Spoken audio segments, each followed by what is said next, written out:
Hey, what's up, guys? Almost here, and I gotta get up for a second.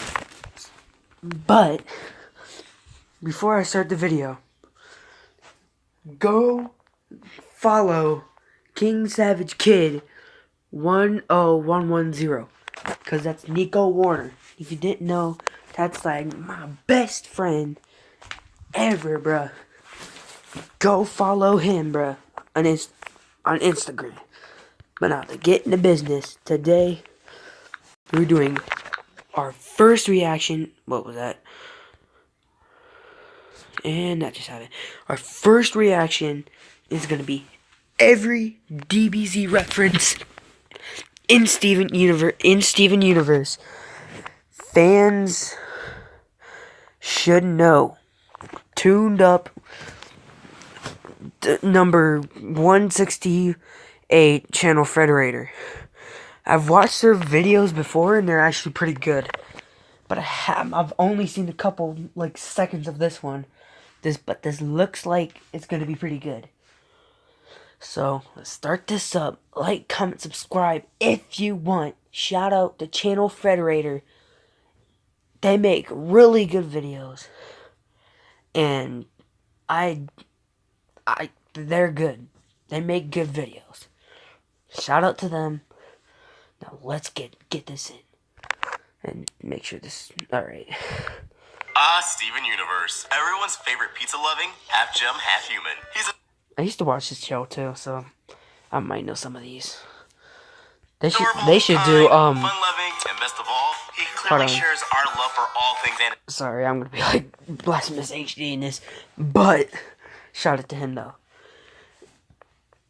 They should do a Teen Titans Go one, because there's like a couple obvious ones. And same with The Amazing World of Gumball. That's what they should do. But let's get back into this. This is made clear by the multiple references to anime, games, music, movies, and popular culture that pop up across this Cartoon Network show. But today, we're covering references to one of the biggest anime shows in history, Dragon Ball Z. That is true. That is true. Biggest anime. My favorite anime, too. Some Dragon Ball nods, because this is every DBZ reference in Steven Universe. Let's get started. Sorry if you heard Number that. 1, Yamcha's death scene. Oh yeah. Yamcha's infamous death scene. Once it was shown, it quickly became a popular internet meme. In the 21st episode of Dragon Ball Z, Yamcha attempts to fight a powerful alien named Nappa, only to be defeated with his body planted face first into a crater. Ouch. Funny enough, Nappa doesn't fight Yamcha himself, choosing instead to have a green, humanoid alien creature called Cybermen fight instead. Fans used the crater death scene as a meme for something and was doomed to start. And this found its way into Steven Universe in the a Ruby that Steven names, who crashes into Earth in the episode Room for Ruby. The gem is found face first in a crater, exactly like Yamcha was. Same pose, same crater. See the parallel? The Steven Universe team definitely knows its audience, and its memes, of course. Number 2. Piccolo removing heavy clothing. Many shonen anime have a trope of characters becoming stronger after taking off heavy weights on their bodies. However, characters that have a weight on their head, not too many. And this is what both Garnet and Steven Universe and Piccolo and DBZ have in common, hence the reference. In DBZ, Piccolo takes off his cape and turban during battle, revealing a bald head and the fact that his clothing is, well, much heavier than it looks. It's a wonder how he keeps them on for so long as he does. Similarly, when Garnet battles Ultimate Ringo in Garnet's universe, she takes off her hair, shoot Nico! Dang it! Underneath, Nico! Of course. But now that a heavy item is no longer her body, Garnet becomes immeasurably powerful. Very much like the Piccolo we know. So, this reference is solid. Number 3, Scouter. These next few references are also from Garnet's universe. That episode had quite a bit of them. How do they have a Scouter? There's a reference to Scouters. Garnet's frog friend Hopper uses a device to determine a gem's power level. This is very reminiscent of what Scouters did in DBZ, as they were also used to determine other characters' power levels. Another similarity that Hopper's device has with Scouters is that it exploded when Garnet's power levels quickly became immeasurable during her training, much like how Scouters were shown to be destroyed in DBZ when power levels rose too quickly for the devices to comprehend. Number 4, it's over 9,000. I am the memes. Look on my work, ye mighty in despair. Hopper's device also references a very popular DBZ moment that quickly became a meme. When she measures Garnet's power levels during training, Hopper notes them starting from 10. When the gem's power level starts to increase in 1,000 increments, the device goes from 7,000 to 8,000, skips 9,000, and jumps straight to 10,000 and infinity before exploding. Looks like the Steven Universe team barely avoided the "it's over 9,000" meme here. Just barely. But hey, now we know that Garnet's power level really is over 9,000. Number 5, Super Saiyan. The way Garnet reaches her most powerful form during her fight with Ultimate Ringo is similar to what happens to characters in Dragon Ball Z after they become Super Saiyan. Like it did for Garnet in her Super Strong mode, a Super Saiyan's hair gets much bigger. In addition, the conditions for reaching this form are also similar. In DBZ, becoming a Super Saiyan stems from the need rather than desire. From what was shown in earlier episodes of the anime series, characters need to be in a state of desperation in order to gain the transformation.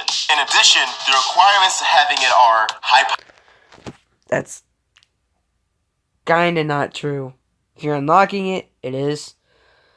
But you could actually turn Super Saiyan anytime. It's even proven when Goku is showing Goten and Trunks in the Majin Buu saga. When he's showing them Super Saiyan 3, he just... Is there really a need to show them? He could just say, no, forget you. I don't want to show you right now. If you see it, whatever. But no, he said, yeah, I'll show you. And he actually did it in front of them. It's not like they were going to attack him. And that's not really that true. Level, calm heart, it is if you're trying to and a strong emotional state get a of new form. Sadness. Garnet reaches all these requirements, only getting her final form after Ultimate Ringo turns Garnet's picture of her and Steven into an onion ring and eats it. This evokes great feelings of sadness and anger in the gem, and rightfully so. Number 6, Fusion Dance. There is no fusion in Steven Universe, much like how fusion was possible in DBZ. But exactly this reach is where this reference is important. In both DBZ and Steven Universe, fusion is only possible after parties perform a series of movements or dance. In DBZ, these movements had to be mirrored, but Fusion Dance Steven Universe doesn't have this requirement. However, both do share this rule. The parties fusing had to be in perfect sync. Reference confirmed. And I don't know about you, and Vegeta may disagree with me, but fusion looks like a blast, regardless of the complications. Number 7, Flying Nimbus. Who could forget the Flying Nimbus? The nifty cloud that was used as transportation in DBZ? Originating from a 16th century Chinese story called Journey to the West, which also inspired much of early Dragon Ball, the Flying Nimbus is referenced in the Steven Universe episode, Steven the Sword Fighter. In it, Amethyst is shown sitting on a cloud and transporting herself on it, much like the characters in DBZ saw on the Flying Nimbus, so they could use it to get around without expending too much energy. Too bad it started being used less and less over the course of the series. Number 8, Dr. Gero and Android 20. Do you remember Dr. Gero from the Cell Saga? He was a skilled scientist that created Red Ribbon androids, cyborgs that were built for what is known as the Red Ribbon Army. If you look very closely at the Steven Universe episode Nightmare Hospital, you can find Dr. Gero's name on one of the hospital door plates. Underneath it, you can see the words Patient 20, most likely referring to Dr. Gero being designated as Android 20. If you blink, you might miss it. It's very cleverly placed. Did you catch it? Number 9, Vegeta. Fans speculate that Jasper from Steven Universe may be a reference to Vegeta in DBZ. The gem really resembles the same prince. From her personality, background, Rotada. Not called Protect. Okay. Is that a girl or a guy? Because I'm not sure. She sounds like a girl but looks like a guy. I don't know. Is by name. Like Vegeta, Jasper wants more power than she needs, is from an extraterrestrial race, is a continuous problem for the main characters, and calls Steven by his gem name, Rose Quartz, similar to the way Vegeta calls Goku Kakarot because that was his name where he came from. And from an angle, the two even look alike. Well, they share a constant scowl at least. Number 10, Krillin's Destructo Disc. In the Steven Universe episode, Kiki's Pizza Delivery Service, which, can I just say that there's already an obvious Kiki's Delivery Service reference here? Anyway, in this episode, Steven summons and throws a huge pizza cutter over his head. The way he does it is reminiscent of how Krillin from DBZ uses his Destructo Disc. However, right before the pizza cutter appears, a large glowing ball is shown over Steven's head. This looks a lot like a Spirit Bomb before it's released. What do you think? Spirit Bomb or just Structo Disc? Both. Number 11, Vegeta leaving Space Pod. There's a scene in Steven Universe that resembles a particular scene in DBZ episode 11 where Vegeta exits a space pod while wearing a red scouter. In the Steven Universe episode Barnmates, a Ruby that Steven names Eyeball because her gem covers her left eye exits the space pod in a similar way that Vegeta does. It's believed that Eyeball's gem placement was inspired by Vegeta's red scouter. Number 12, Gohan's outfit. In the Steven Universe episode Sworn to the Sword, Steven's friend Connie wears a purple training outfit with red sword training with Pearl. From top to bottom, the design and color scheme greatly resembles Gohan's outfit in DBZ, both when he was young and when he was older. Just look at him and Connie side by side. The resemblance is uncanny. With these many references, some more so than others, I'm more than sure that the Steven Universe team has some big DBZ fans. There's one last non-DBZ honorable mention we have to give out. The last scene from End of M Alien. Shinji and Asuka are on a beach facing a sea with two large figures in the distance. In the Steven Universe episode Kiki's Pizza Delivery Service, Steven and Kiki are on land facing a sea with two giant pizza slices ahead. Just take a look. Coincidence? I don't think so. And there you have it. I'm Monstric Vox from the Roundtable, and that was every DBZ reference we found in Steven Universe. How many of these did you spot? What other references have you found? Let us know in the comments below. And don't forget to click the bell to become part of the notification squad. If you like the video, make sure to hit subscribe so you always know when we have something new, because remember, Frederator loves you.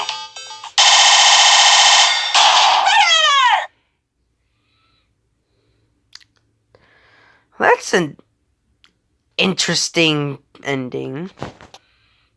But go check them out. Channel Frederator. Subscribe if you're new. And just absolutely just dominate that like button. Because we reached 10 subs. So I am going to be doing something with my friend Nico. Because he's the reason we got here. But anyways. I'll see y'all later.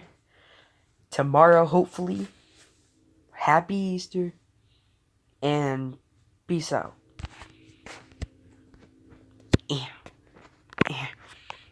Dang it. Are you serious? Come on.